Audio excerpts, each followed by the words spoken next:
Hi everyone, I'm Alex Salazar. I'm very excited to be participating in a new docu-series hosted by Lieutenant Randy Sutton on WoundedBlueTV. The show is called The Consequences of Trauma, and this is a new series that's going to be a follow-up to the Wounded Blue movie that came out. And this is just very historical, okay, because never before has this subject matter been talked about or gone into in a date and time where the police are under scrutiny, officers are doing bizarre things along with the rest of the country, and it's not something that just happens out of the blue where you get good guys that become bad guys. So what I'm going to be participating in is going to be the first of a 6-part docu-series with my former classmate Stuart Guy.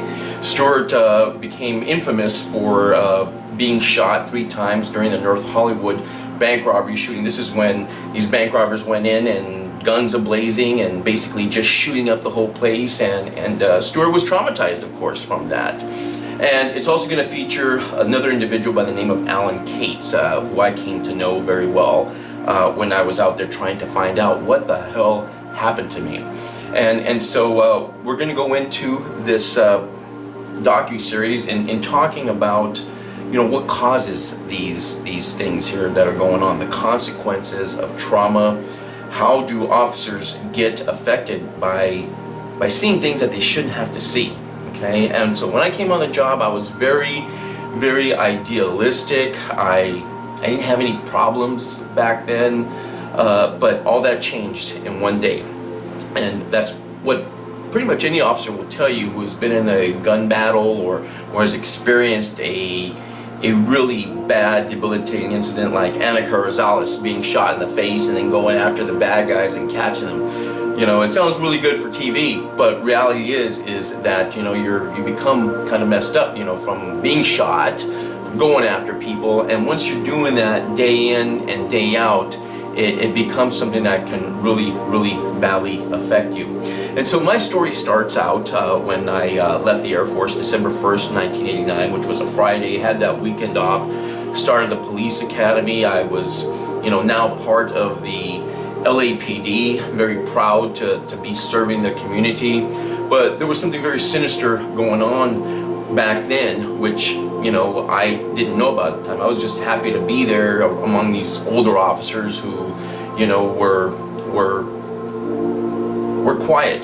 They kind of, you know, didn't, you know, talk that much to the younger rookies. Of course, you know, I was just bright-eyed, bushy-tailed individual who was just there for the ride, and you know, was thinking cops and robbers from watching Adam 12 and Dragnet and all these other shows. And so I went through the academy, no really a big deal, got to see the things and that you know, most people never get to see. And so 2 years into the job and into being a police officer, I was off duty. I was supposed to go to a wedding that day, and I never made it because I saw this robbery. A young man was assaulting a woman with her daughter, and I got involved. I caught the bad guy, and after I caught him, 6 other gangbangers came out. And this story will be told a little bit more, but I'm giving you a little background here just so you have an idea of what happened. And so essentially, I got my ass kicked really bad. I got ran over by a car. It broke my right ankle. I had my leg to my ear. And so you can imagine the trauma that happened to me on that day. And when I came back to the department,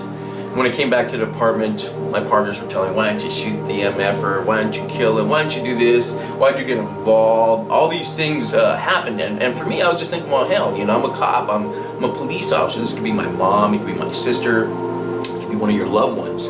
And no one was helping her out along with her child that day. And so, you know, it should have been a happy story, but essentially when I came back a couple months later, I had full-blown PTSD.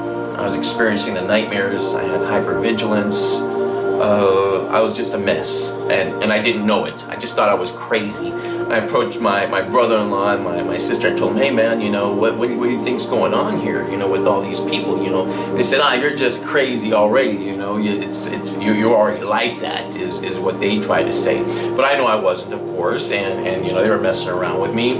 But it was kind of the beginning of the end for my law enforcement career, because I became very aggressive, heavy-handed.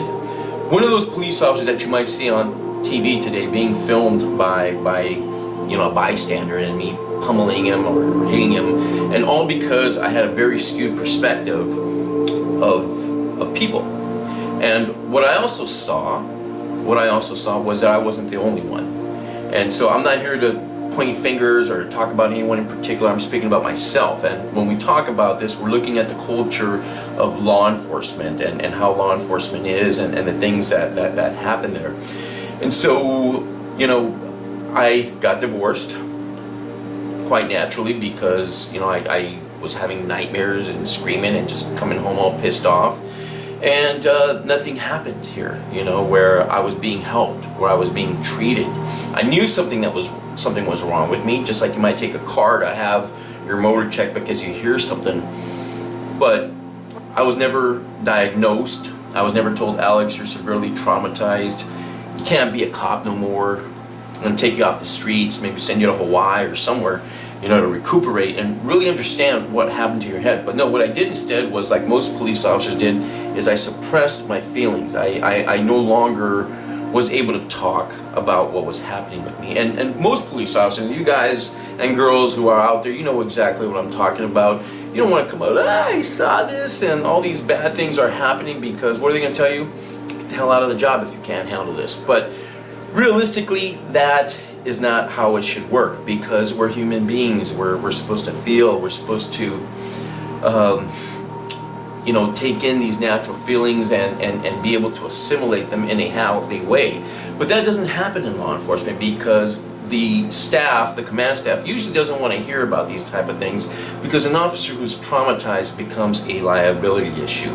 And so, all these things, going on with me made me just a very, very imbalanced person, that when I finally did leave law enforcement, I was just a total wreck. I was a total wreck. I resigned in 1998. I left law enforcement, and I began doing private investigations, where I began looking into former partners that were getting into trouble. And I was like, oh my God, looking into the mirror, I saw myself. And as I was investigating cases, all kinds of different things, from the infidelity to child custody to police brutality, I developed a new perspective. I began really looking into PTSD. I became very close with Alan Cates, who wrote Cop Shock, and I learned that 1 in 3 officers suffers from this debilitating mental illness called PTSD. The Wounded Blue is so important. You really got to thank Randy and Jason Harney, the director, the producer, because these guys have done something that is so historical, so important, that we'll never really know how much they actually did for us. But it's really important for us to try to share these videos here, because this is the first one. I come out in the first one with Stuart and with Alan, and we just lay it all on the line, man. What we feel. We know that this is a very controversial subject matter, especially with people who've been victimized by the police. And me, I'm an activist now. I work with the people, but I'm also there for the police too. I am not anti-police like I've sometimes been told. I've been perceived that way, I believe, because I've tried to talk about this culture which creates officers that have problems. Officers like myself that were out there hurting people instead of helping people. And so once we look at the root cause, then there really isn't anything to be afraid. But if you have just one officer out there, that one officer who's untreated, who's out there hurting people, beating people, I mean, we all see the videos all the time.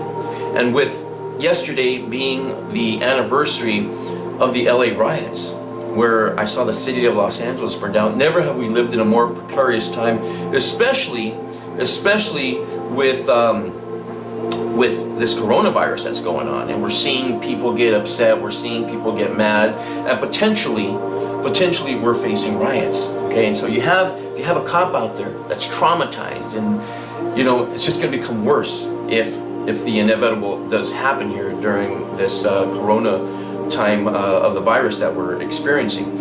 And so please try to sign up for the Wounded Blue channel. It comes out here today. And again, you know, I hope that you enjoy this series and that you really try to pass it around to any police officer that you love. People who've been victimized by the police should also watch this, because they should understand, you know, what's going on in the mind of the officers. These guys and girls don't show up just to be bad cops, and maybe some do, I don't know exactly. But what I do know is that I came on, my friend Stuart came on to serve the people. And in the end, I didn't end up doing that, okay? So we need to get out of the dark ages of caveman policing and really try to understand what's going on here. And so thank you very much. I again urge you, it's WoundedBlueTV, and you guys have a great time. Thank you.